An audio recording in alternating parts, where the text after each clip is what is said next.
Hello team, we need your help. We always want to improve and grow this podcast, and we want to ask you, our valuable listeners, to provide us with some feedback. In the description below, we have included a little questionnaire for you, and I promise it won't take more than 5 minutes of your time. To make this even better, at the end of the 5 weeks, we're going to pick 3 lucky winners from a hat, and we're going to send out a ton of process programming swag to you guys. So thank you for all the love, support, and thank you for helping us to make this podcast even better.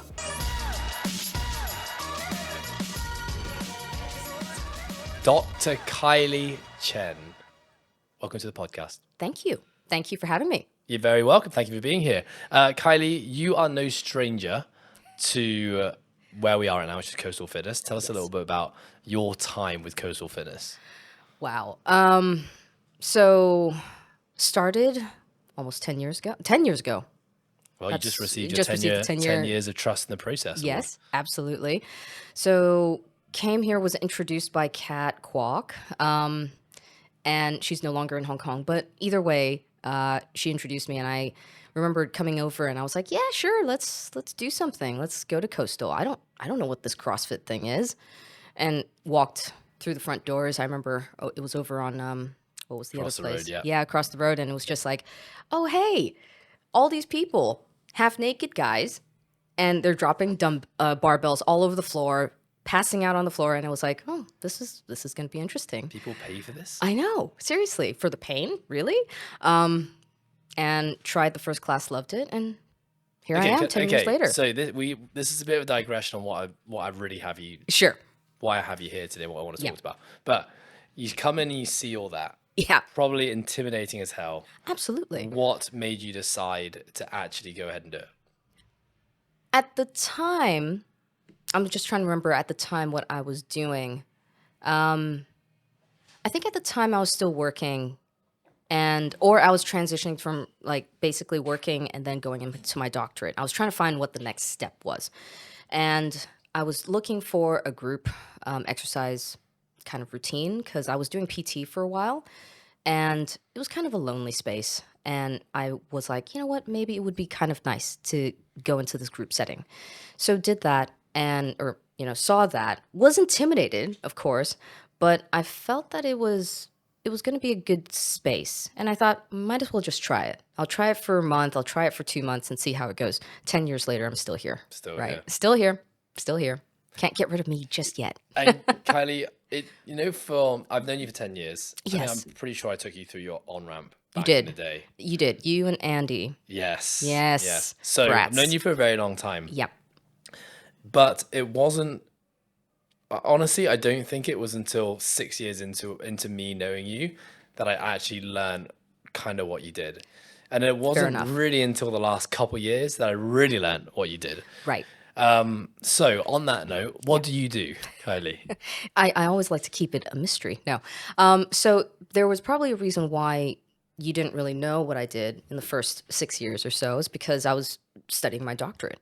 So I'm a clinical psychologist in private practice, just, treating individuals, adolescents and above. So adolescents and adults with individuals dealing with, say, depression, anxiety, PTSD, post-traumatic stress disorder,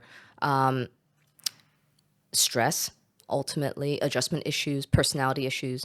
So therefore, mostly it's just individual work, branching out into a little bit more of the corporate stuff as well now, so workshops and everything. So I have been pushing myself and pushing beyond those boundaries a little bit, out of my comfort zone, if you will.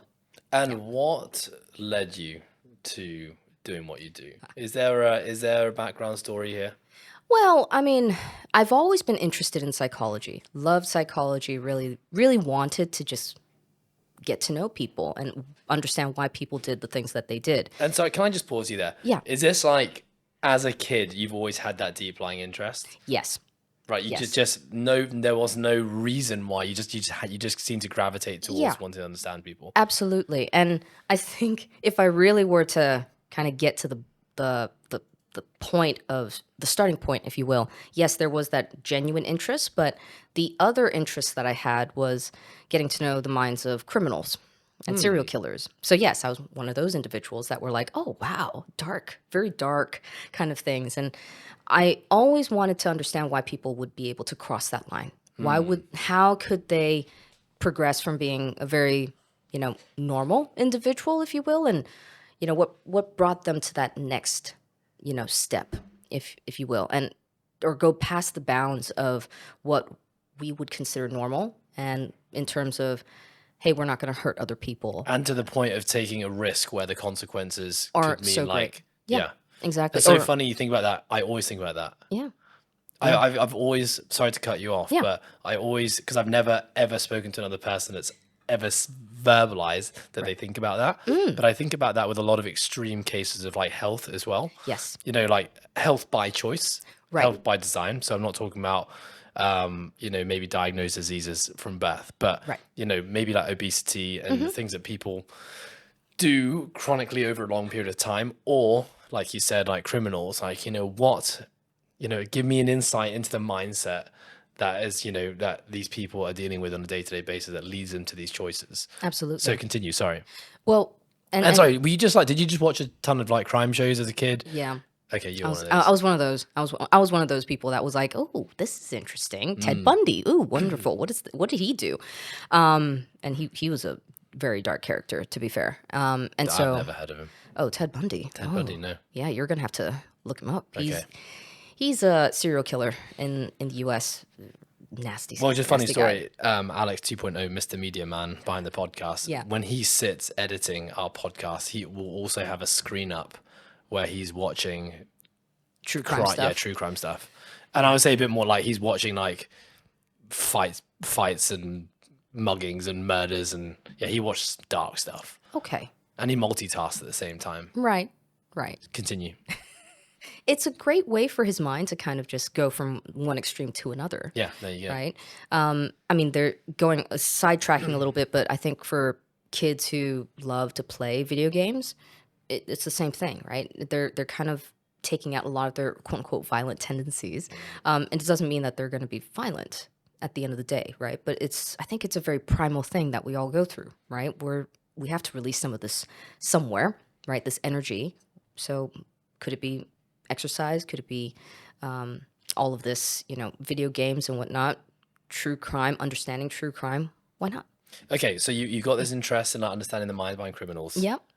So I actually wanted to be in the forensic field, so forensic psychology, for quite a while, and then subsequently was like, you know what, that's tough. It's a lot of work. Not that this isn't a lot of work, but when you're talking about going to prisons, having to, Heavy. yeah, it's heavy stuff, right? And you're surrounded by negativity throughout the day. If anything happens at a prison, dear God, you never want to be stuck in a prison if there's like a riot or anything that happens. So safety is involved and whatnot. So I'm like, yeah, it might not be the best option. Plus you have to go to court. You have to, give a lot of evidence, testimony, and whatnot. So it's a lot of work in that respect. So decided not to do that and decided to go into the clinical route and helping people in that sense. Awesome. And so now you're a doctor Now I'm a doctor. Yeah. You work in with clinical individuals? psychology. Yep. in person and Yep. remotely. Yes, absolutely. And you recently, surely one of the highlights of your career to date, Yes. joined the Process Programming Athlete Camp. Yes, I did. So Absolutely. I actually had asked you to come and deliver a segment in our January camp Yes. to the athletes. And I think reason why I asked you to do that is I have been thinking a lot about psychology myself. And I'd probably say it's about 5-6 years ago that, I was looking at my skill sets as a coach and looking at, what I had spent the majority of my time doing and learning and where I felt competent. Right. And, I was starting to work with a lot more higher level athletes at that point in time. And that's really, it's a demographic I have a lot of interest in because I just love the challenge of it and love the complexity of it. And, I was asking myself, what am I missing? Like what skill sets or holes do I feel like I have in my game that could make me elevate, can help elevate me as a coach? Right. And it was really like understanding the mind and psychology. Yeah. And I had realized as I came to that epiphany, it made me also realize how little I understood my own mind and how little work I'd done on myself to understand why I am the way that I am, why I act the way that I do, why I behave Yes. the way that I do, Yeah. where all these behaviors were learned or what traumas had led to me being the way I was. And Absolutely. so it led me down this just long winding rabbit hole, which I'm still very much going down now, Yeah. but was incredible for my coaching practice. And being able to have these conversations now and having a bit more knowledge and understanding Yep. as to what people might be experiencing and thinking, because that's something that I've always really been interested in as well. I think, like you, I'm very interested in people and relationships and connection, and it's something I love. Like I think I am very much a people person, and I think so much of my inability to create deep connections with people because I didn't understand the brain and how it worked, and Yeah. all those, everything associated with that. Yeah. And so when I think about athletes, I think that a lot of athletes spend a lot of time and energy investing into things like training, Yep. understanding nutrition, recovery protocols, like sauna, ice Yep. bathing, Yep. massages, A lot of and physical a lot stuff. of physical. Yep. And I think when you get to especially when you start working with athletes at the top of their game, where the physical is more or less even amongst the playing field. There's not much discrepancy between, the guy who finishes in first and the guy who finishes in 20th. Yeah. So what is a separator? Why is that guy in first winning every single time, and why is that other athlete finishing in 20th? And I think the mindset piece is just something that's so untouched. And when I look back at my own rugby career, I played for my whole life up until the age of 26. Not once did I ever dive into the mindset. Right. And, in doing that at 28 up until now, I can now look back on all those years as a player that I remember times when I was 10, 11, 12 years old playing. And I can still remember very vividly like what was going through my mind at that point and why that led to either great performances or really bad performances. Right. And so for the athlete camp, I wanted to bring in someone that wasn't me, Right. who could, shed some light and help, educate us and make us aware of things that might be potentially working in our favor, but also not working in our favor. And you delivered Absolutely. a fantastic speech. I think got people thinking a lot more. And the conversation or the speech that you brought to the table was the idea of your inner critic. And after identifying what the inner critic is, which we're going to talk about now, Right. it's what do you do about it? Sure. So that's where I'd like to take this now. Okay. What do you mean by the inner critic? Well, I've actually used the terminology inner critic through it's a term that has derived from schema therapy. So it's one of the things I teach a lot of my clients. Inner critic is basically that internalized voice that we have, and I say internalized because usually we get it from somewhere. There has to be. I don't want to pinpoint it, but I do have to pinpoint it somewhere. Usually it's an adult in that child's life that when they were a child, there's this inner critic, there's this voice that is telling them, hey, you're not good enough. Hey, all the, perhaps maybe all the negative things you would think about. Or maybe you're not good enough. You're an idiot. You're an embarrassment. There are moments in time, and I think like even if I'm talking about it now, I can pinpoint certain times in my life where, adults have said those or implied those to me. They may not have said it implicitly, but of course, when we interpret that, it could be, that they're disappointed in me, or I'm an embarrassment, or I'm not good enough, right? And so, but then again, of course, there are some people who've had those exact words said to them, right? So we can't discount that either. And so that is the inner critic. So when I say inner critic, it's the negative minds, that negative thought process, if you will, that comes around. And it's usually quite critical. There's two routes or two veins, if you will.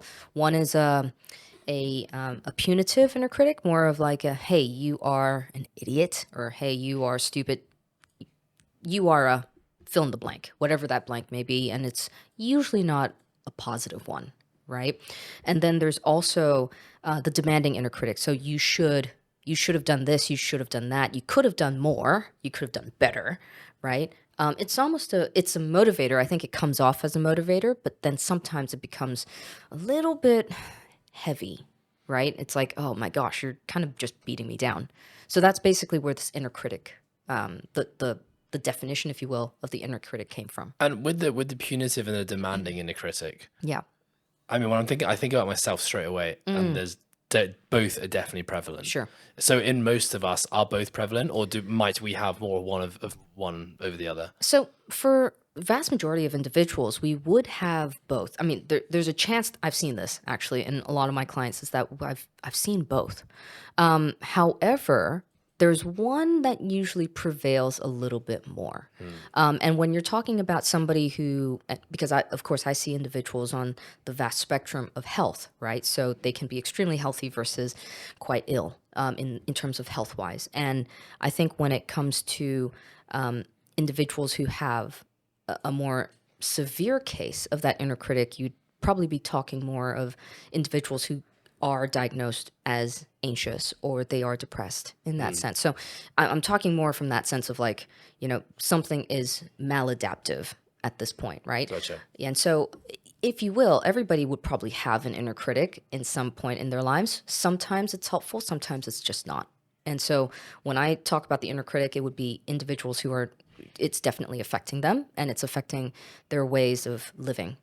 And you said at the start that often these inner critics come from like an adult figure, and it can happen to a lot of us at a very young age. Yes. Am I right in thinking that a lot of these learned behaviors or these behaviors can come from the ages of 0 to 6? Have I read that somewhere? Well, they're formative years for Right. sure. Developmental formative years, right? And so whatever that happens during that time, without going into too much detail, but of course during that time it can be highly influential. So of course having that attachment, having a great attachment to your family, whether it's of course mom and dad, right? It's going to be extremely beneficial to developing healthy attachments over time, right? Yeah. To other people, talking about to other people, having a stable family background where you live, where you're, growing up, also very, very informative and also very helpful when it comes to dealing with that healthy sense of self, right? So yes, 0 to 6, very much a very formative time period, and of course later on when individuals get into their teenage years as well, right? It's also very important. I mean, there's no real part that it's like, hey, nothing is not You're not important. bulletproof at a certain age. Absolutely. Yeah. Absolutely. Yeah. And you can have the best, this is the thing, right? You can always have the best like upbringing, right? But then there could be experiences that could tip that into a negative state, right? Yeah. So, yeah. I'm not a parent, and I would love to one day be a parent, but Yeah. it really makes me think, you can do everything you can within your power to raise a child Yep. based upon values that you think are important to you. But Yeah. it could just be something that happens Yeah. in that 1 hour of the day that's, not within your control that could change and shape, the rest of a life for that individual. It's kind of crazy and kind of scary at the same time. It is. It is. But what I will say is that whenever you do become a parent, the most important thing is that don't think of it as having to be perfect. Yeah. No parent is ever perfect, right? There's always going to be moments where it's like, oh man, you reflect on it and you're like, could have done that a little bit better. So don't pressure yourself into being perfect, but being good enough, right? Yeah. That's what I always say. Well, when I look back on like my childhood, and I think I've done a lot of this digging as well into the maybe some of the voices and thoughts that I have in my head, Yeah. that have led to things like insecurities or behaviors that I do over and over again and I've done for a lot of my adult life. I've reflected back and tried to really think, where might this have started from, and like almost trace it back and connect the dots. Yeah. There's some things I've really been able to connect the dots on, Yeah. and there's some that kind of like get a little fuzzy when I get to maybe a very young age, and I'm like, I just don't know where this started. But Yep. what I will say is that every time I've gone through that process, I feel a trigger now, so I'm getting triggered by something. Yep. And then it's like, why am I getting triggered? Yep. Or what's the thing that's getting triggered here? Where did that start? And sometimes when I can trace it all the way back to when it might have happened or around the time of life, it's actually a really liberating feeling. Absolutely. It's like, oh, I'm actually not crazy. Like, this isn't just this thing in my head No. that's come from nowhere. Like, there's a reason that this has happened Absolutely. and why I act this way. Maybe there's something I can do about it. Absolutely. And I would say the reason why you're probably being triggered, right? I mean, in a way, we haven't discussed that part of it, but if you ever think about, oh, why am I being triggered? Well, it's not necessarily a bad thing that you find out, obviously. I'm glad that you're able to trace back. I also have to say that sometimes it's all pre-verbal, right? So that's even further, that deepens everything much further So in a way. before we learn how to speak. Absolutely. Right. And So I you think can, that's where it gets fuzzy. That's why when I yeah. think about 0 to 6 being formative years, I'm like, how is one supposed to find out where it started? Well, and so this is the fun part, right? Sometimes it comes from a very somatic perspective. Mm. So from a very, sometimes it's like you get these niggles, if you will, not necessarily talking about your knee, but I'm talking Oh, about like, many of those. but ultimately it's where, it might come out in physical sensations. Mm. And I do see that in certain populations. I've seen it in, just looking at case studies and whatnot, but sometimes the pre-verbal is very powerful and it's resonates with a lot of Can you people. give me an example of that? So individuals, for example, that might have gone through some form of trauma, pre-verbal. So basically anytime that you're not able to speak, right? So anytime that you're not able to communicate, right? So basically from 0 to maybe around what, one-ish, two-ish. Yeah. I mean, because by that point you're kind of forming words, and maybe you might not be able to speak completely, but it's there, right? But pre-verbal, sometimes it could be where, if God forbid there's something happening at home, whether it's physical abuse, whatnot, even shouting, right? Sometimes it's, parents might be having an argument, and they didn't realize the kid could hear, for example. It's something where they might, like the kid might actually cringe or tense up every single time, right? Because they don't know how to protect themselves. So that can show up in the same way as they're adults, right? Because so they might get extremely uncomfortable when they're adults, and it could all be linked to that time in their lives where it's pre-verbal. They're not able to articulate it. Yeah. Kylie, I want to bring this back to the inner critic. Yes. Why is this something we need to talk about? Why is it Why does something? one need to know about the inner critic? Well, the big why, right, is because I think a lot of times this inner critic is that inner monologue that we have in our minds all the time, and it's a recording in our heads, and we don't necessarily address it because we think of it as true. It's constantly there. It's like our constant companion. So why should we think of it as anything other than the truth, if you will, right?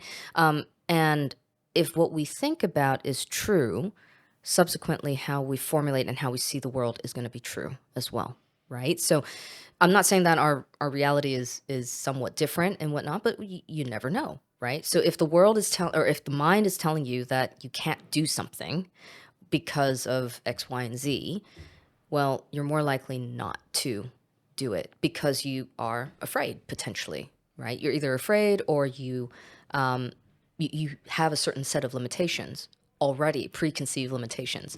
And so later on, when you try to do something, would you want to do it? Probably not. Does that make sense? Yeah, so I guess an understanding the inner critic, I guess, gives you an option to do something about it. Absolutely. Right, because again, like it can be maybe quite liberating to identify, oh, I have this internal voice, Yeah. and that is therefore the thing that's stopping me from doing the thing that maybe I want to do, and I keep getting so frustrated I can't do the thing, Yep. and I don't know why. Yes. Absolutely. Okay, Absolutely. love that. What's your inner critic? Do you have, if you're open to sharing, do you have an inner critic, or do you have multiple inner critics that Oh are yeah. recurring? Oh yeah. Oh yeah. I mean, like, for example, one of them is I can share with you. It's right now. You know, Mm. you know. Oh, you're not good enough to be on this podcast. It's there. I know it's there. And why is it that I'm not good enough? Well, it's because I'm not good at speaking in public with other people. And I know that I'm sitting here, I'm talking to you, we're having a conversation. I know it makes sense. Like my reality is right here, but I can't help but think that this inner critic is holding me back. I'm proving it wrong today, right? And just being able to do it, right? I'm doing it here with you. So why, why is this true? But if I had kept this in the back of my head, right, for the longest time, I'd be like, actually, Ed, no, I'm sorry. I'm not going to do this podcast, or I'm not going to go to the athletes camp, and I'm not going to give a workshop. Right. So I know that that's the inner critic. Well, that's in my head. The other one, of course, is, hey, you could do this a little bit better. You should be prepared a little bit more. You should do this. You should do that. You should prepare for X client tomorrow. That type of thing. Right. Yeah. So it's there. It's always there. So you got, there's two that you basically gave an example of the punitive, I and did. you gave an example of the demanding. The punitive was, you're not good enough, you're not smart enough to be on this podcast. Who's going to want to listen to me? Pretty much. Spot on. The demanding side, I'm saying that like I know because I feel that as well. And I'm, over 200 episodes in, and I still get those thoughts. But I really remember when I first started the podcast, especially, I was terrified. And it made it really hard to even be present in a podcast, because I'd be sitting talking to a guest we're having a great conversation, and my brain is going to, what is the world thinking of me right now? Exactly. They're not going to find this interesting. You're boring. It's not funny. Like, say something funny, mate. Yeah. And like, I would have these thoughts just, oh my God. And I feel it. And then, and you're sweating. And the physiological response is just my like, palms get sweaty. Yep.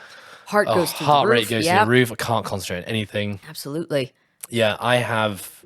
Okay, so then the second one was more of the demanding. Yes. Right? Which Absolutely. is, okay. And how about yourself? Besides... Yeah, the first thing, and I've talked about this on the podcast a lot, the first, I think it still is an inner critic, but it's also manifested itself into like a bit an insecurity of mine, which is like, I never think I look big enough. And I trace this back to like being a small kid. Okay. Being the front row of the class photo. Right. Being not getting selected, for the national team starting lineup because I was too small for my position. This was like all pre-pubescent years. Right. Like getting my cheek squeezed and being called cute when my mates were getting called hot. Right. I had like all these little things that I didn't realize. Yeah. Had like deep, like sank themselves into my brain. And basically when I got to 15, I was like, okay, I'm going to do something about this. And that's when basically I started training and exercising and working out to basically compensate, right, to try and think, well, if I look bigger and more muscly, right, it's going to quieten this this toxic inner voice that I can't seem to control. Obviously I didn't have the language then to be able to say this, right, nor was I even aware that thought was in my head. I was just making decisions because of what I thought I should do. Then I became very vain. Like my mum and like I used to sit in front of so we have a circular dinner table at home. And on one wall there was a mirror. So I would always sit. My parents used to rinse me so much for it, and they still do. We talk back in those days, and I would always sit on the seat opposite the mirror, and I would be talking to you, but I'd be like this, right, just looking. And obviously, so the insecurity in the body then moved into the insecurity of like my hair and how do I look, right. And then when I started going out as a teenager, I looked young. Right. So then it was all about, I need to look older. Right. I don't want to be the one that gets ID'd out of all my friends. It's embarrassing. It's humiliating. Yeah, absolutely. Right. So then it's like you do anything. What do older people look like? How do they act? Right. So that's one. That's one I always talk about. I guess it's a body image. It's a body image inner critic. And then how that manifests itself in like adult life is like I might see a picture of me and I might say, oh, like, dear. Look at you. You look tiny. You're supposed to be a coach. You train 5 days a week. Yep. And this is what you look like. Why don't you look like this? Right. And then now it's crazy now because I've understood this and traced it back. Yeah. And I've done a lot of things, I think, to improve that relationship. And the inner critic is a lot more quiet now. Right. Like it's really, and now I'm able to identify when he or she, let's call it he or she. Yeah. When he or she speaks, I'm able to identify, like, I can hear you. Yeah. But I have a choice now. Yeah. I can choose to act in a way that is going to reinforce the inner critic, which is not what I want, because I don't want this thing controlling my life. I don't like it. Yeah. I don't like how I behave. I don't like the person that makes me. It's tiring. Or I can choose to respond and do something like you've done, right? The thing you've done by saying yes to this podcast is you're building evidence to say that, hey, I can actually I can do this. I'm not that bad at it. So, I'm constantly looking for ways to build evidence to move me away from that being. Sure. So, okay, I'm going to give you some examples of things that I've never actually said this before, but now I'm Right. thinking about it. Even wearing a baggy shirt. Right. Like 25-year-old Ed Haynes did not own a baggy- t-shirt Yeah, I that don't was think I bigger than ever- a small. Yeah, I don't think I've ever seen you. Yeah, I mean, and I was a medium guy, yeah. but I would not own anything that was bigger than a small. Right. And obviously because, I want figure hugging shirts Yes. to showcase To the hard work accentuate. Yes. that I've been doing in the gym. Absolutely. So now I actually deliberately gravitate towards baggier clothing because I know it's a good thing for me. Right. If I go back to tight clothing, which actually, to be honest, I look at now and I'm like, it's not even cool at all. Right. You don't look, and then I probably actually look smaller.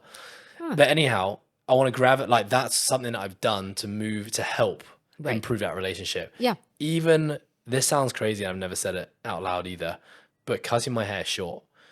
That buzz cut that you had. Yeah. Yeah. And whatever this is a crew cut apparently now, I was told the I other think day. so. I think Yeah, it's shitty in between stage. But anyhow, like I've always had very like manicured hair. Like I do remember that. Side sweep, Yes. Yep. Shaving on the sides, Yep. nice and tight. Very immaculate. I remember that. Immaculate. And, Yes. and I got to a point where I was sick of hearing like the question, which is how long does it take you to do your hair in the morning? Because Right. I was genuinely like, it genuinely takes me 20 seconds. Right. But again, this was all bringing me back to Ed at dinner table at home, staring in front of the mirror, being called vain, Yes. not wanting to be that guy anymore. Yep. And so it's like, well, why have I never shaved my head before? Because I'm too scared about what I'm going to look like. I'm Right. too scared that I'm going to be ugly and no one's going to like me. Right. So, 6 months ago, I'm like, you know what? Do it. Just do it. Yeah. And again, that's like building evidence to Yeah. be like, you're okay without the hair. Yes. And so I guess that's like the one thing that jumps out to mind immediately. But when I think about the punitive versus demanding, I feel like I have less of the demanding. I think more of my inner critic is more on the punitive side. Right. Like the shoulda, coulda, wouldas. Yeah. I feel like isn't really It's language not as that doesn't. prominent. It's not as prominent Yeah. in my head. Yeah. I don't really have doubts on that. And if I want to do something, I'm going to do it. Right. Type thing. Right. Yeah. What are your thoughts on that? I think that's actually. I mean, in terms of the Yeah, inner my critic, your inner critic. my inner critic. I would definitely say given what you've told me, it's definitely more of that punitive, right? I mean, I was going to ask you, so if I were to, like you said, okay, I'm the smaller kid. I guess what would that imply, right? Would that mean that you are? I think a lot of it had to do with being less attractive to the opposite sex. Okay, I think that's what I saw it as. It's like no one's going to want to date the small little cute kid. right. And what would that mean? And what would that mean?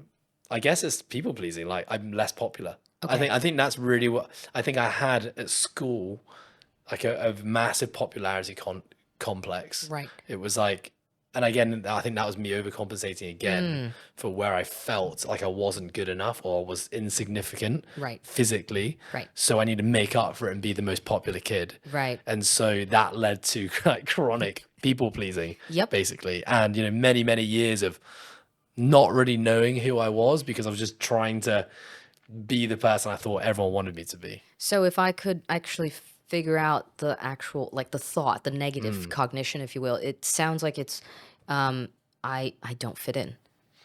Yeah, I think it's a fear of not fitting in. Yeah. Yeah. So I'm not fitting in, or I don't belong, Yes. basically. Yeah. I've never traced it back to that. Okay. That was an extra layer I think that I needed to do. Right. I think my tracing back finished at just trying to please people. Right. But I didn't ask the question, which is like, why are you trying Why? to please Yeah. people? Yeah. And what's going to happen if people don't like you? Right. So that's what I usually like to ask people, right? It would be, what would that imply about you if that were the case, right? So if you were a people pleaser and you are a people pleaser, I guess what would that imply, right? I'm a people pleaser because, well, I needed people to like me. Well, what does that Why? imply about you right now then? I mean, does it mean that you think people don't like you? Yeah, actually, I don't feel like I belong. So therefore, that would be more of the negative thought. So that's the how you derive to that negative thought. You know what? And now I'm thinking about it, I think that is still prevalent in me, like a wanting to belong. Right. Don't we all though? I mean, to be I don't know. fair, Do we? Like, is everyone else thinking this as well? I mean, I think there are some people who feel belonged, if you will, a lot more than some other people, for example, right? So, I mean, the human brain is so diverse and so there's just so many different facets of it. We can't just, I guess, pigeonhole people and just be like, okay, this person is this type of individual. But I think the aspect of belonging is a big one. It's a massive element that many people experience. And I think it's quite primal, isn't it? Exactly. We bring it back to our roots. Like, if you don't belong in the tribe, you're isolated and you're in the wild by yourself. You're not going to survive, right? So it's survival of the fittest, right? So you want to belong. You want to be belonging in a group and not being the outlier, essentially. You want to be in the in crowd, not the out crowd, Yeah. basically. Yeah.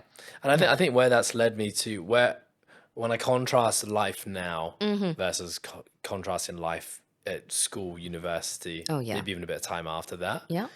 it was now I think I found where I belong, Yeah. because I got a lot more clarity on who I am and who I Yes. want to be. Yep. And I've now been able to seek out the people that I want to surround myself with. And that has given me a sense of belonging now. Yep.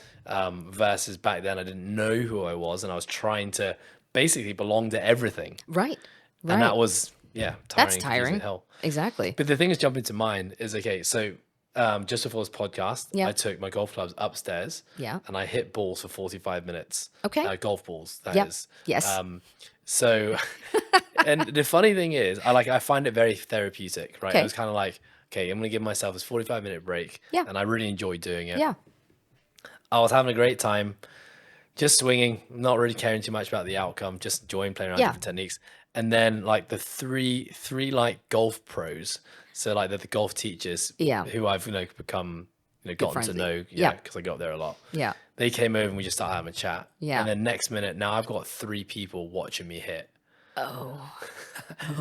And it was hilarious because I felt my physiological response immediately Just now became about, don't fuck this up. right.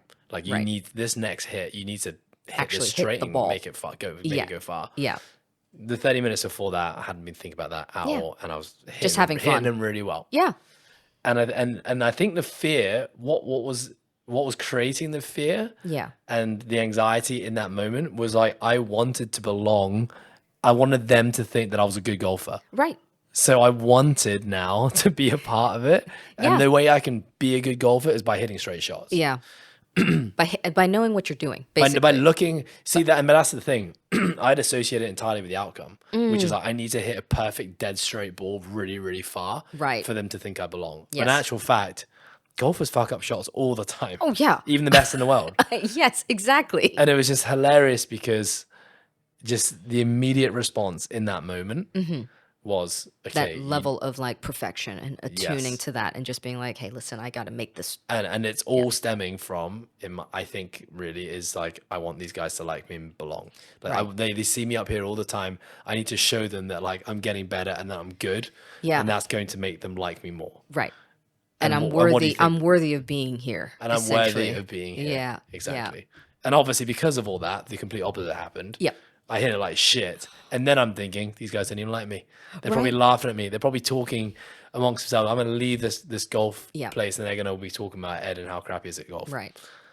Hilarious.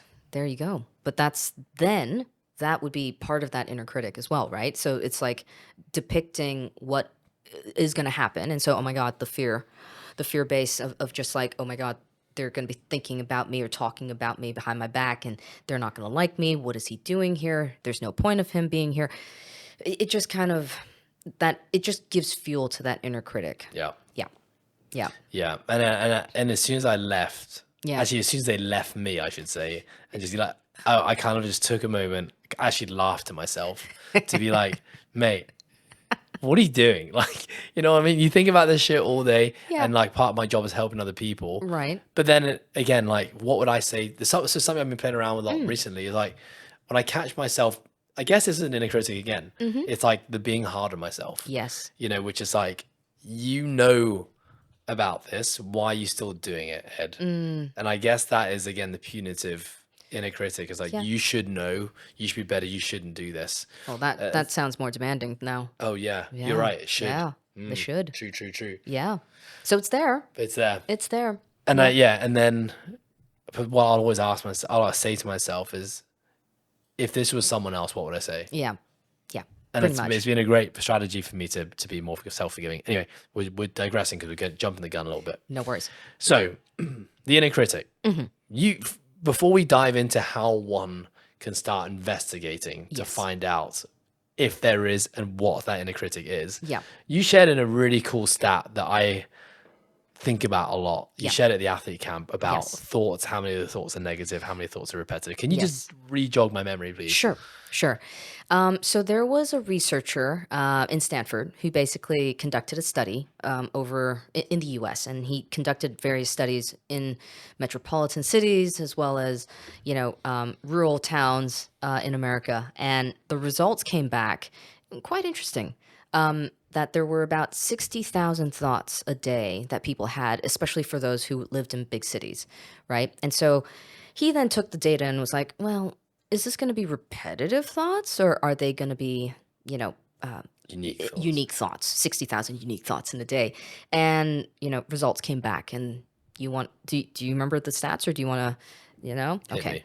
me. So basically about, if I'm not mistaken, it was 80 to 90% of that would actually be repetitive thoughts. Okay, so you count that number up, it's like almost 48,000 thoughts. So he was like, okay, fine. That's repetitive thoughts in a The day. same thought Same over thought and over again. over and over again. 90% of our thoughts are repetitive Yeah, thoughts. exactly. Now, move that forward, right? Somebody else came over and said, you know what? Hold on. Let me just take your data, right? And I'm going to see whether it's negative or positive.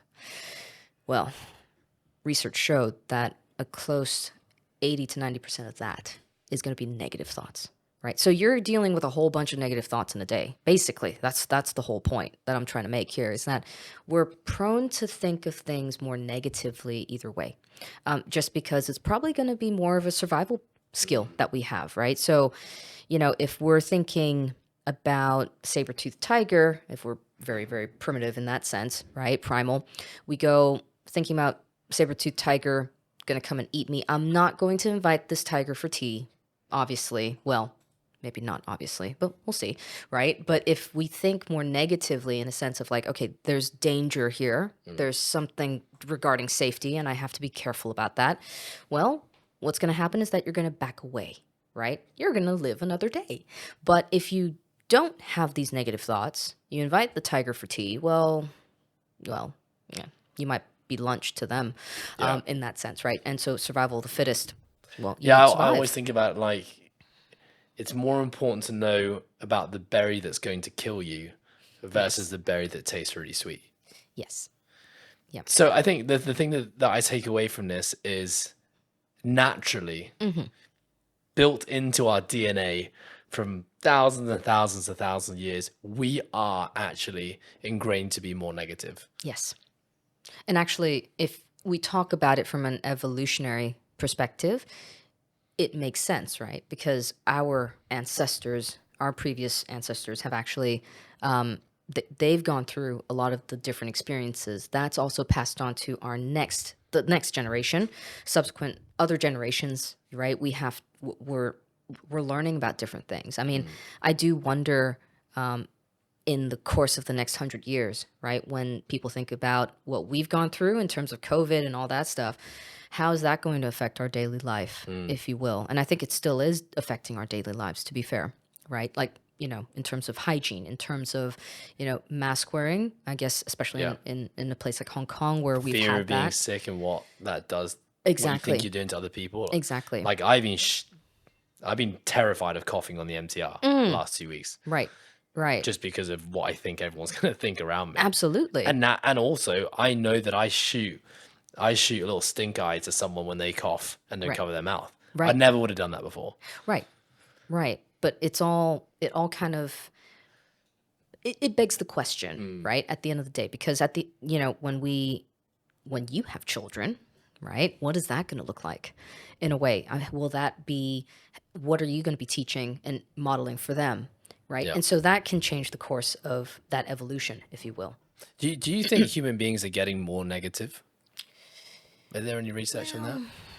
That's a good question, actually. I mean, I wouldn't be surprised. I don't know the actual research on that, to be fair. But given what we do have a tendency of seeing, social media, right? Media in general. Yeah. We're reporting a lot on the negativity. There's a reason why I'm not really watching the news as much anymore, reading the news, Don't to be watch it at fair. all. It's it can be a very a dreadful place to be, right? And subsequently, social media, depending on what you have on social media, if it's like puppy pictures, then might be a little bit different. But if you've got news articles that are coming out, and it's on a cyclical manner, this is why CNN. Although, by the way, sorry to cut you off, No. puppy pictures, because I like looking at puppy pictures. Yeah. It does make me feel like I'm not enough because I don't have a puppy. Oh, I really want a puppy, by the way. My building just won't let me have him. And every time I see him, I'm like, I should 100% have a puppy in my life right now. you should. Anyhow, sorry, I Should. digress. Continue. No CNN, worries. you were saying. Yeah, CNN, for example, right? Wonderful that they're able to report the news, but at the same time, there's that cyclical nature of news, right? And it's not always going to be positive. In fact, I think most of the news on CNN, BBC, a lot of these news channels, they're not going to be positive news, Yeah. right? And it's always going to be about the dread, right? And oh my gosh, the existential dread of what's going to happen in the next couple of years, how it's going to affect us. So is it more negative? Well, I think we're highlighting a lot of the negative and we're not really giving props to the positive. Right. Okay. So bringing this back full circle, we are naturally ingrained to be pretty negative. Yep. So if you have someone who maybe your inner critic tells you to stop being so negative or that you are so negative, understand that actually this is a part of kind of who we are. Yep. We also live in a day and age these days which might be enforcing negativity in the way Yes. that we think. Yes. So I guess now bring this back to the inner critic. If people haven't yet created the awareness around what their own inner critics are, Right. like how does one start to do that? So in the athletes camp, what I actually talked about was actually coming up and understanding a narrative, or at least being observant of what the narrative is talking about, right? So, for instance, what is this inner critic saying? What are you saying about yourself? How did you derive to this point of like, oh, this is who I am and this is how I'm going to be, right? Question that. Start questioning it. And it doesn't have to be a judgmental questioning, but it's more of like, so where did that come from? Who told me that, right? So just now you were talking about, who's gonna like me for being this cute kid, the cute short kid, let's just say, young looking kid, right? And it's like, well, who said that? Yes, there might be physical appearance, Yeah. right? Wasn't them. Well, yeah, No. yeah, but it could be something else. Yeah. Right? Could it be that other people were also enforcing that? And so you thought that as well, right? Or is it a preconceived notion that you had, right? As you said, an insecurity that you had, where Yeah. it's like, you know what, and nobody's gonna like to go out with a young person like me or young looking individual like me that looks 10 years younger, whatever it may be. Yeah. Right. Yeah. And then, I mean, it sounds very easy when you say, okay, just ask questions on your inner critic. But I think Yeah. when I think about younger me, before I started even thinking about this kind of stuff, I wasn't even aware that the voice was there. Yeah. This voice would subconsciously show up, say something. Yeah. I would act on it. Yeah. And you just go. Then I'd maybe regret the action that I've done. Yeah. Or Yeah. not even think about it, and then Yeah. life just continues. Yes. I'm kind of like sleepwalking my way through life. Sure. It's the best way I can put it. Sure. So, I mean, so one of the things that I started doing was like I started consuming more information, listening to people talking about this kind of stuff. Yes. So reading books about Yep. psychology. This is the stuff that I did, right? Right. Started reading books about psychology. Started listening to podcasts on psychology, watching YouTube videos. Yeah. Eventually buying a journal and starting to write Yes. down my thoughts. That was Yeah. a pretty cool way to start. It's fun looking at the journals, isn't it? Like Rereading back, after rereading so back. good. Yeah. I honestly think that's one of the most underrated Yes. exercises that one could do with a journal. Yep. I've actually got a new my practice now is I do it at the end of every week. I'll Okay. go back to Monday and go Yeah. through the whole week again. Right. Just kind of like highlighting bits and pieces and Yeah, thoughts and just being like, reminding myself yeah, of like the good things yeah, and also the challenging things that happened. yes, absolutely. And then I think as well, knowing that at the time when I didn't have this level of awareness as of my thoughts and my inner critic potentially, when I looked around the people I surrounded myself with, Yes, no one was thinking about that kind of stuff. of course. Yep. And so I think as soon as I started to surround myself with people who Mm-hmm. maybe were thinking about this kind of stuff a bit more, maybe you can call it like emotional intelligence, Mm. more emotionally intelligent people, more self-aware people. Right. I'm hearing more conversations about it. I'm starting to listen. Right. I'm developing language around. I'm able to now explain because you know when you're not aware of something you've never spoken about before, it's really hard to put it into words, Of course. right? And so then you course. and then I start talking about it more. Yeah. And I think just when I think about how I became more self-aware, it was a combination of all of those things. Yes. Just slowly over time. Yeah. That is now something that's very prevalent in my thoughts every day. Well, and also, as you said, right, from a social perspective, right, who around you is talking about this? It takes a level of security to allow yourself to feel a certain way, to be a certain way, to be vulnerable. I think it's first of all, it's admirable that you're willing to actually do that. But if you're able to do it, it kind of allows other people to do that as well, right? Yeah. It kind of gives permission, if Yeah. you will. Not that we need permission to begin with, but I think like for like, right? And Yeah, so- knowing that their vulnerability will be accepted Exactly. is a great starting step to get someone to do. Absolutely. Yeah, and when I look back at my like upbringing, like I played very macho sports, and talking about feelings and Mm-hmm. insecurities and things that you might be saying in your head was just like, you're a pussy if you do that. Right. And that was the language. that was. like no one wants to be a pussy. Right. Right. And so because of that, yeah, just suppress, Yeah. sweep it under a rug, lock it Yep. away, and Right. hopefully that crap just never comes back. Right. Right. But it does. But it does. It does. It Yeah. 100% does. Okay. So I think where we're at right now is I think the importance of trying to just listen. I think, sorry, one more thing I just realized that I do, Yes. which I think really helps me, is that at the end of whenever I get triggered by something, so for example, the thing just happened upstairs playing golf, Yeah.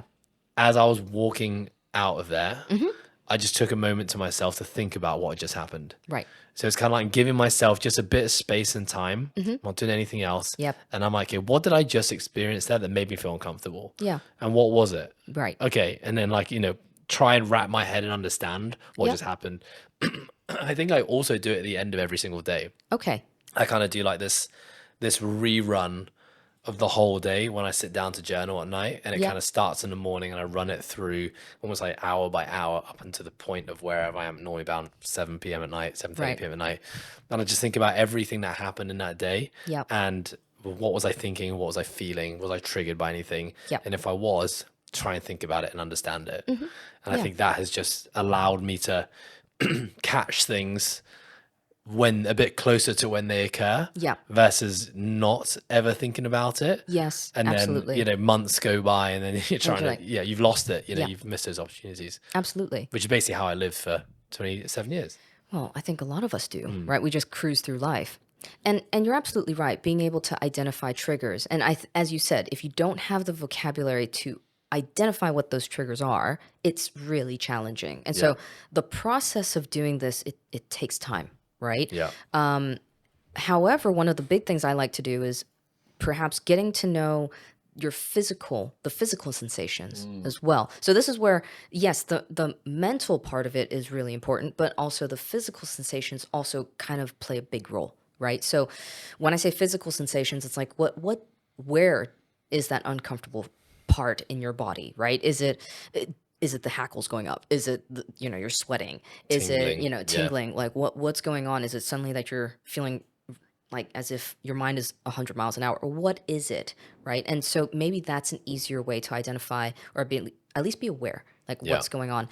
If you don't have the vocabulary further on that of like, oh yeah, I'm able to identify it and put a name to it and whatnot, that's okay. You don't have to, But the one thing is that at least you're able to identify that, hey, something did make me very uncomfortable today.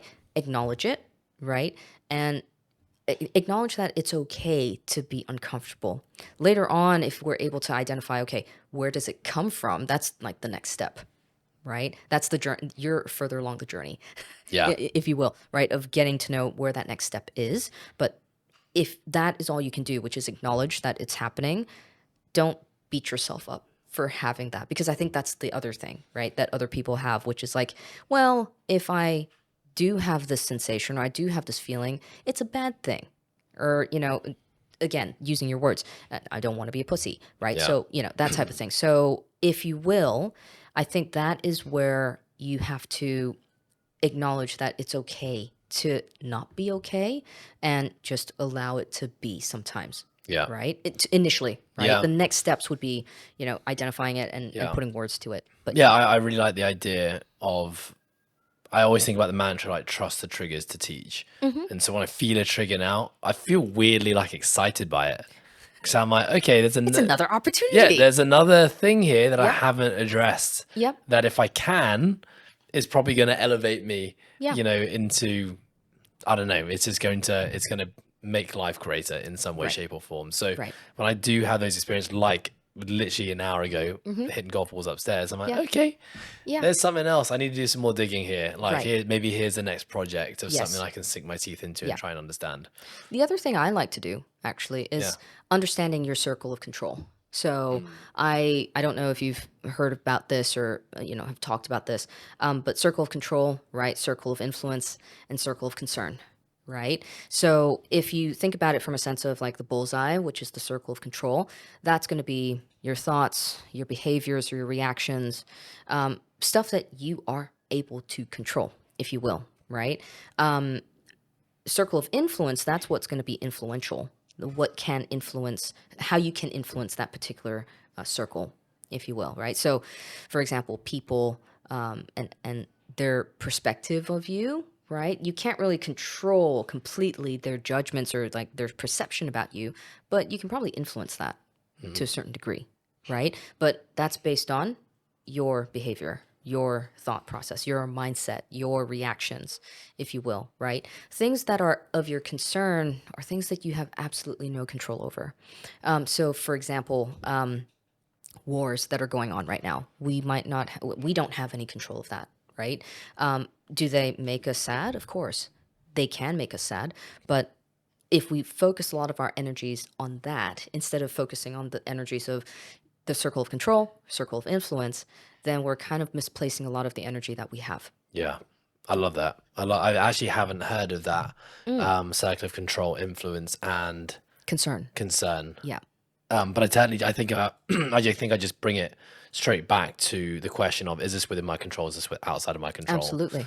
Yeah. And if it's outside of my control, Put it to the side. put it aside. You Yeah. know, I can't, and no amount of energy and resources is going to change that right now. Let's Exactly. focus on the things within my control. Exactly. Radical acceptance, right? Yeah. I have to radically accept the fact that I might not be able to control everything in life, which is pretty much true.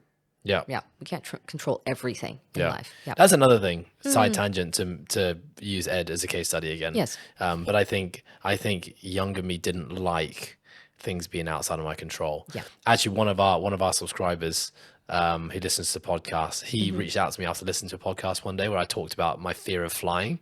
That I'm not necessarily, it doesn't stop me from flying, but I would always get onto a plane, and the moment I would feel any turbulence, Right. I would have this gut feeling that I'm gonna die. Right. It's like, okay, I've just envisioned the plane plummeting. Yeah. I'm dead. I got a message with my family in that short amount of time. Right. And the physiological response, the moment there was any blip in turbulence, palms sweating, heart rate rising, and this would happen 15 times on a flight. I think, which is why flying is so exhausting for me. Right. So he reached out to me and said that he had experienced the same thing. He traveled a lot with work. Right. And he went to see someone about it. And what they had said was that a lot of people who have a fear of flying, who experience the same things, Right. do so because it's out. They have a fear of a loss of control. Yeah. because you're not flying the plane. Yeah. You can't do anything about it. Yeah. You're relying on the person. The person's, yeah. And knowing that I can't do anything about it Mm-hmm. just would create an incredible amount of anxiety in me. Absolutely. And as soon as you said that, I was like, that makes total sense. Yep. Yeah. And the next time I flew, I sat on the plane and remind myself, okay, you're here now. Yep. There's now nothing else you can do. Yep. If the plane goes down, the plane goes down. If we land, it lands. But that's totally outside of my control. Right. And ever since, it didn't obviously happen immediately where it just was perfect. Right. But, the plane would have a bit of a blip that day. Yeah. And I would feel the physiological response and catch myself real quick to be like, it's okay. Yep. It's outside your control. I'm Just okay. accept. Yep. Just accept what will be, will be. Yeah. And now it's completely changed my experience with flying. Awesome. That now, and I've now thought about that in many other aspects of life. Right. Where it's like, when else do I get triggered when something's not outside of my control, when I feel like I'm not in control of the thing? Yeah. And I always just remind myself, there's nothing you can do about it right now. Just Yep. accept what will be, will be. Exactly. And I can only control this Yes. little pod of mine. Yep. Kaili, I want to talk about what we do about this inner critic now. So we talked a lot about identifying the inner critic. Mm-hmm. We talked a little bit about why that inner critic might be there. Yep. And, potentially going down the journey like I've done to try and identify where this all started. That can be quite liberating. Yes. But at the athlete camp, and I love the title for this, you were talking to us about how to turn that inner critic into your biggest cheerleader. Yeah. So how to now turn that into a strength versus something that cripples you. Right. Please elaborate. So I think one of the big things is, of course, being able to identify it. Big.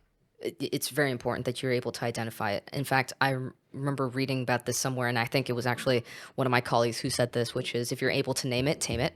Right? You can tame it. It gives you the option to tame it. So if you're able to do that, right?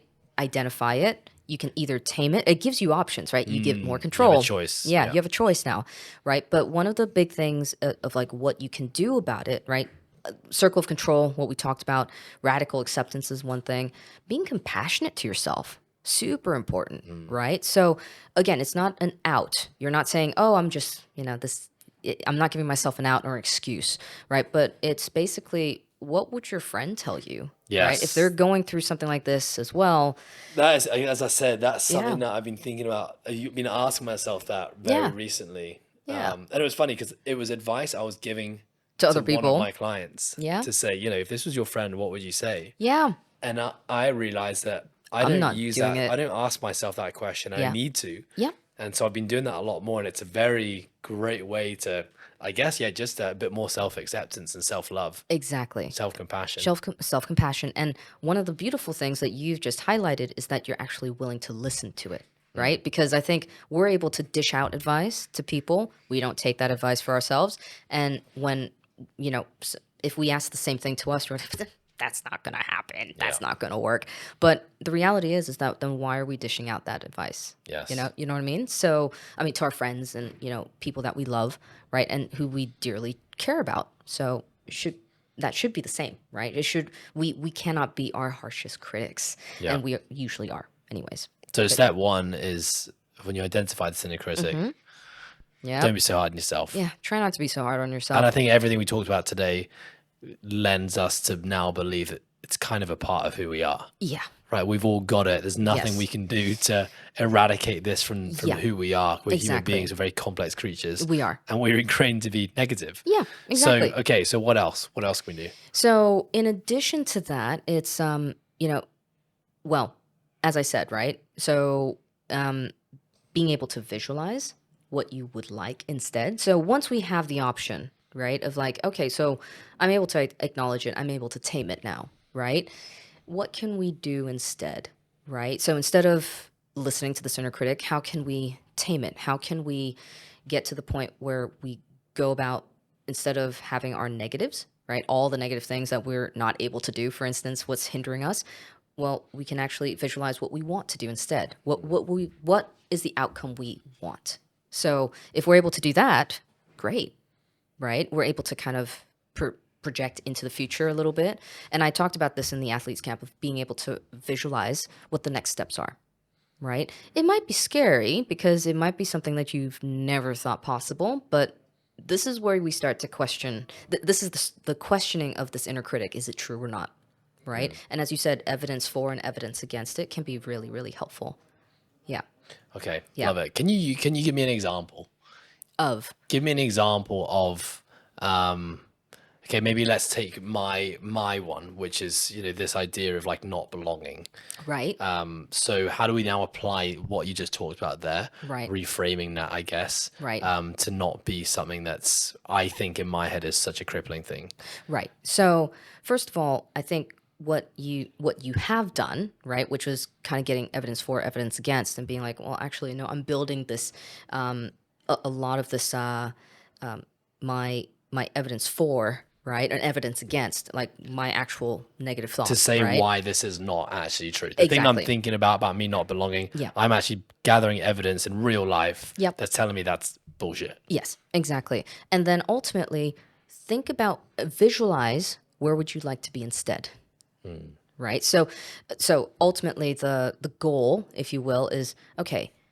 I don't belong. Ideally, do you want to be that loner? Probably not, right? But do you want to be more authentic, your authentic self, who you are, and people still like you, right? So there's Yeah. that. Maybe that's that image, right? That's Yeah, the I visual. think that would, if I was going to use myself as a case study, is that I want to be content with who you are. with who I am. Yeah. And therefore, whoever chooses to like me and be around me, I want to be content with that. Right. And I don't want to be bogged down and creating stress and anxiety about people Having- actually Yeah. I don't really care too much for. Right. Or people that you're like, well, I'm not going to be able to please everybody. Yeah. And maybe that's also the acceptance as well, right? Yeah. Learning to accept that that is also true, and that by being yourself, there may be people who might not like that, and Yeah. that's okay. And you know what, that I feel like I really am in that space. I've been existing in that space for quite a while now, but evidently it still creeps in. It still creeps in. But remember, you've had years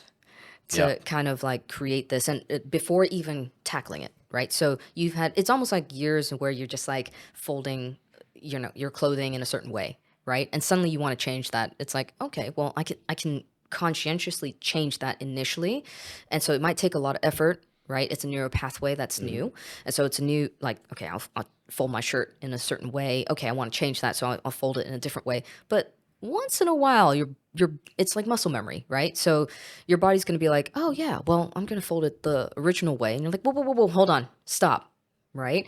Know that those moments are still going to exist, and that's okay. But don't beat yourself up too much for Yes. it, because I think that's where people are like, well, progress and change has to be linear. It's not. No. It's not. As much as I would love it to be, it's not. Yeah. Yeah. I mean, even CrossFit, we know that. Yeah. Yeah. What about this idea? I think a lot of people have maybe inner critics that have been just so prevalent for so much of their lives, and they've Yeah. they've actually done a lot of the internal work already to try to tame it in a way. Yeah. But still can't. I was speaking to one of my really good friends about this the other day, and he was dealing with one around, like, he gets a lot of like anxiety, and again, it's like it's a fear of loss of control. So if he's in a meeting and he feels like he's got this big agenda, he plans meticulously, right? Sure. Because the more he plans, the more in control he's going to be, the less chance of it going tits up, right? Right. But then the moment that meeting veers off track, He there's gets- like incredible panic and anxiety that it's like, I've lost control now, and he can't focus. And so I think for many years he labeled himself as someone who had anxiety, and this was like such a crippling thing for him, Right. and that it was a problem. Yeah. But for him, he kind of got to, I guess, a point of almost radical acceptance of his anxiety, Right. to say this is actually kind of a part of you, and it's always been a part of you now. And therefore, how can we reframe this to be, well, what are the positive things that being an anxious person brings you as well? Absolutely. And for him, it was like, well, being anxious means that I prepare really damn hard for everything, because I want to eradicate the chances of something going wrong. Right. That's a massive strength that other people don't have. Absolutely. And therefore, like, now this anxiety that has been so crippling, because in his eyes he's been thinking, I've got something wrong with me, Yeah. and I can't break free from these shackles. Yep. Now it's like, actually, Actually, it's a pretty good thing. Yep. Like, okay, there's some downsides to it, and I've now got some better tools to handle it. Right. But lots of great things have come in my life because of it. Absolutely. What are your thoughts about that? I do agree with that. And I think that's also where we can't just label this inner critic as the negative of everything, right? There has been a point where this inner critic probably has helped in certain ways. Yeah. And we have to also give that credence or that respect to it, right? We can't just be like, well, you're the bane of my existence at this point. Yes, there can be moments where you are the bane of anybody's existence in that sense, right? That negative Yeah. inner critic. But as a result of certain people, for example, if you were to talk about from like the shoulda, coulda, wouldas, the demanding inner critic, for them or for that inner critic, it's probably a motivator in certain ways, right? Of like, well, you should do something more. Okay, well, for example, if it's studying, right? I should do a little bit more studying. Okay, sure. That probably pushed you in a certain way, right? A certain like energy wise. Yeah. And thus you continued to do that. Yeah. Right. And maybe you did better. Right. And so in a way it's a great motivator. Yeah. Well, when I think about my body insecurities, I mean, the massive pros that have come from that have been, I've got my whole career has been built around the fact that, you know, like I figured out a way and learned how to change the way that a body functions and how it looks. And now I'm a coach and run a coaching organization that all stem from that insecurity. Absolutely. So, you know, you can also see that as a really good thing. Yeah. Yeah. So it's not always a bad thing, right? I also have to kind of put that out there. It's not always a bad thing. No, there was something else that I played around with, which is the idea of, I think it was called noticing. And the whole idea of noticing was when I guess this goes back, I guess, more to that, the identifying of the inner critic. But when I'm experiencing it at the time, noticing, when I say noticing, it's basically thinking, what am I thinking right now? And actually saying either out loud or in my head exactly what I'm thinking. Right. So, for example, it could be the golf scenario upstairs. Yeah. It can just be pausing for a moment, be like, I'm noticing that I'm now worrying about what these people think of me. And it's now affecting my shot. And then just by me saying that out loud, it just brings awareness to the fact that, okay, that is actually there. And then again, I've got two choices now. What are you going to do about it? Right. You know, like you're going to keep on doing that, Right. or are you going to change up, Right. you know, the way you think about it? By very quickly kind of doing that, you start to get in the habit of being like, okay, what is in my control? What isn't in my control? Exactly, yeah. Right. And so that's where, it gives you that option. It gives you that choice. And I think choices is amazing, right? Yeah. Once you're able to give somebody a choice, it gives you power back. So you're thus back in control. You're in that in the driver's seat, if you will. Yeah, and there's something about saying it. Yeah. There's something about just saying it, like, Ed, I'm noticing that you are being very conscious of your body right now. And Or performance or whatever. Or like what people think about you doing this snatch right now. Yeah. And just saying it, sometimes I actually catch myself laughing. I'm like, oh my, you're actually thinking about that. That's hilarious. Okay, come on. Let's get our shit together. Type thing. Exactly. Is there anything else, Kylie? Any other tools?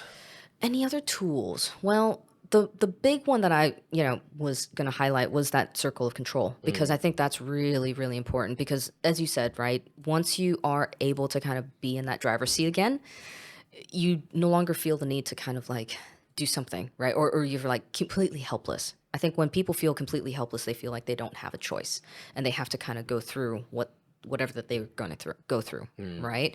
So having a choice gives us that option of, okay, well, now I actually have a choice. What do I want to do about it?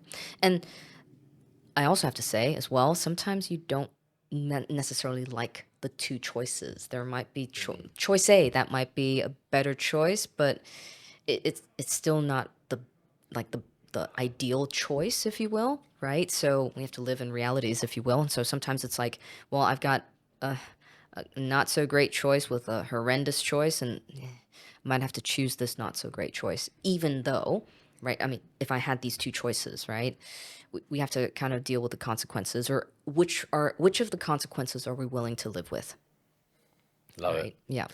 Yeah. Kylie, I want to say thank you. I feel like I've just had a bit of a therapy session. No worries. And I'm walking away from this with definitely a few more epiphanies about my own thoughts and my own inner critics. And so I want to say thank you You're very much for that. You're very welcome. I knew I'd really enjoy this conversation with you. Yes.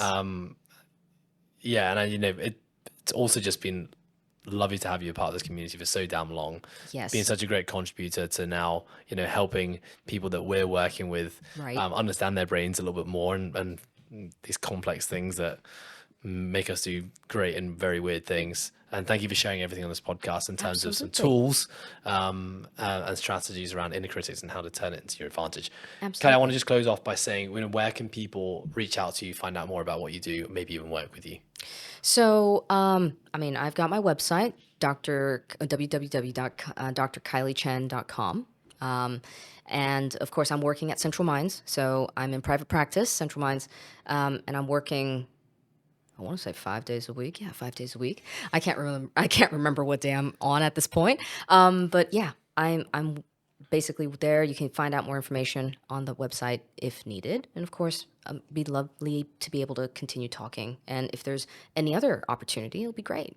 Yeah. Love it. Kylie, you're a legend. Thank you so much for your time. Thank you. Thank you. Awesome.